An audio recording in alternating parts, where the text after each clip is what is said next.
Nigeria's startup ecosystem is adapting to the imperatives of digital transformation, with startups playing a pivotal role in propelling technological innovation across various sectors. Accelerators contribute significantly to this growth by tailoring programs to address the diverse needs of startups, fostering a culture of innovation and entrepreneurship, while government policies and collaborative initiatives further shape the environment, thereby positioning Nigeria for success in the digital era. My guest this week is Dr. Henrietta Onweguze, an Associate Professor of Entrepreneurship and the Director of Business Innovation Accelerator at Lagos Business School, Pan Atlantic University. I start by asking her how Nigeria's startup ecosystem is adapting to the demands of digital transformation.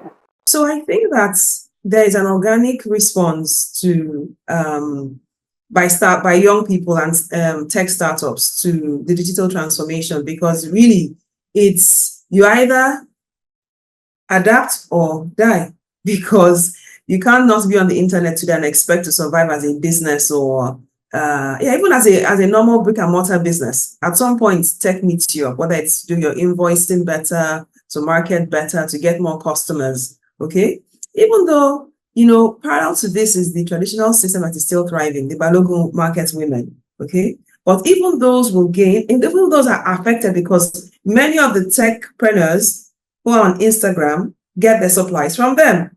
So they're actually selling more through those people. So in a sense, it's a brilliant, the brilliance of the Nigerian population actually is shown in the tech ecosystem because of the way Nigerian startups have come up with so many solutions, from people like Health Tracker, who are trying to get healthcare to people's doorsteps in a more affordable way, to, shuttlers, to Piggyverse. I mean, there are just so many amazing solutions that young people are coming up with and are making money from making a difference. And for me, that's the most important part, that they're not just doing tech for tech, but they're actually linking tech to solution. They're actually linking problems to tech and using tech as solutions. I mean, look at the way InterSwitch has grown because they're very solution driven. And in what ways are accelerators contributing to the growth and scalability of Nigerian startups?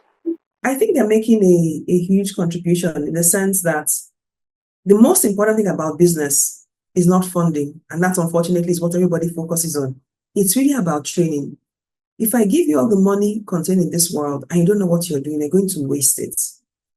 And so most techies don't understand business or management. And so if there's nobody teaching them that, in fact, that's one of the things that the LBS BOI Accelerator is set up to achieve, okay, to help existing businesses, okay, understand what entrepreneurship orientation is, which is a mindset of problem solving and continuous improvement, okay, and also management. Because once you start a business, it's not enough to have the skill to execute. It gets to a point where you alone cannot do everything because of the scale of your business, because of the scale of the demand. And so you need people to help you. You need to begin to increase the resources at your disposal. So as soon as that begins to happen, if you don't know how to manage people and manage resources, you can't be a successful business, no matter how good, how skilled an entrepreneur you are. Now, we are currently in the era of digital transformation. What specific challenges and opportunities do startups in the country face, and how are they navigating these dynamics? One of the things I always say is that every problem represents a profitable business opportunity, a potentially profitable business opportunity, because a problem means people are looking for a solution. And so whoever crafts a solution to that problem is going to enjoy their patronage even without advertising. Okay? It's good to advertise because it helps you stand out of the crowd, in the sense that once you start doing something that works, people are going to join the crowd. Oh, you can't, I mean, the minute Nokia was very successful in the telephone space, we saw Samsung, who used to just do that used to just produce parts for OEMs, jump into the phone, now they jumped into laptops, okay? The other brands came up, forgotten all the other Motorola, all those, the old names are now down and new names are up, the iPhones, etc. So the minute you begin to do something, other people will jump in, and so advertising and brand building becomes necessary. So in terms of opportunities, they are huge because Nigeria has a lot of problems. And so if every problem is a potential profitable opportunity, if we think about the problem we can solve, then we have an opportunity because people are willing to pay. I always say that there's a difference between an idea, a business idea, and a business opportunity. An idea is the way you think of solving problems. That business idea can only become a business opportunity when people are willing to pay for it. So if you're solving my problem, nobody's going to need to convince me to, buy a pair of glasses, buy a wristwatch, okay, buy earrings, okay, or put petrol in my car, or buy a car, or buy a, motorcycle, or whatever I need to move around, or call an Uber. The people are paying for what they need. And eventually, when they can afford it, they pay for what they want, because the difference between wants and needs. So problems means people have a need, which means you can capture people.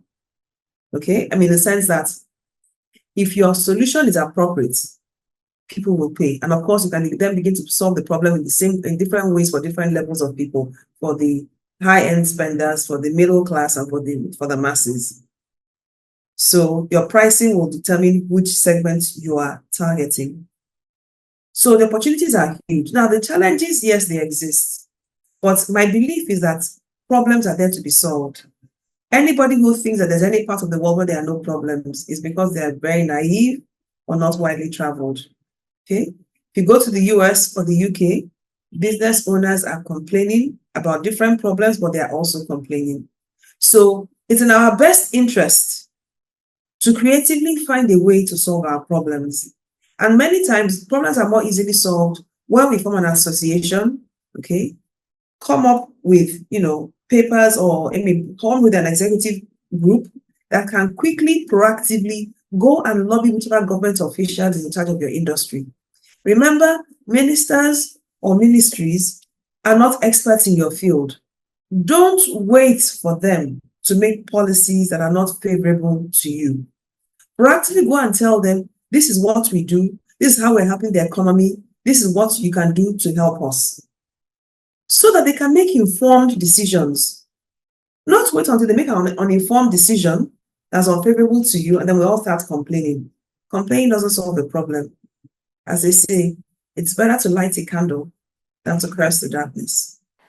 Dr. Nwegbuze, given your role in the Impact Investing Initiative, what are your thoughts on the alignment, between impact-driven startups and the goals of Nigeria's digital transformation agenda? So the goals are similar in the sense that the digital transformation agenda is to make sure that Nigeria is not left behind as the world moves into the fourth industrial revolution with AI.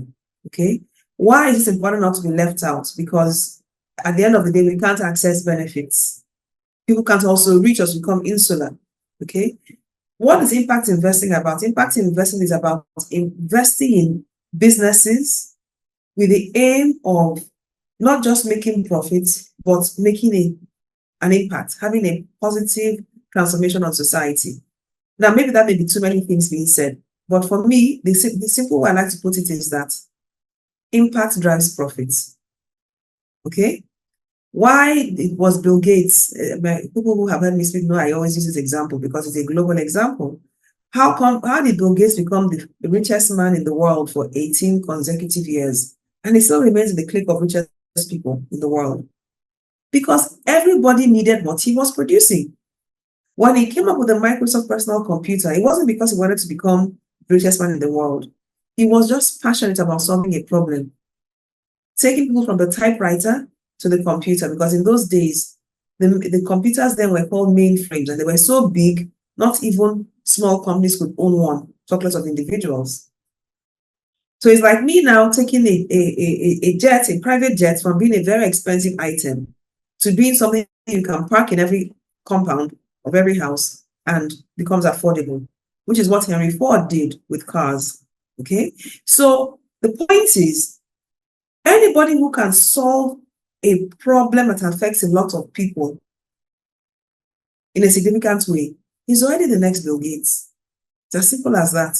Regarding Nigeria's launch of a portal for startup registration and also the 3MTT, How do you believe this initiative will impact the accessibility of startups, accelerators, and investors in the country? What gives me even more joy is the person behind it, Mr. Bosun Tijani, who is very well known to be an excellent professional, and an expert in his field.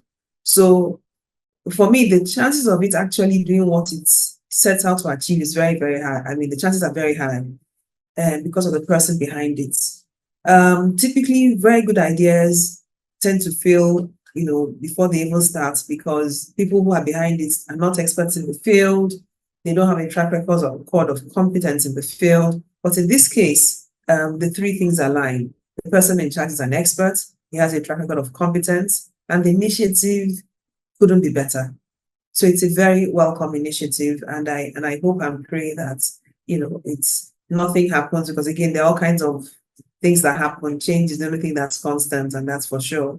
I just hope that he's given the support, the peace of mind to actually execute. But otherwise, I think it's an excellent initiative. Thank you so much for joining us on Tech Trends. Thank you, Lani. Thank you for having me.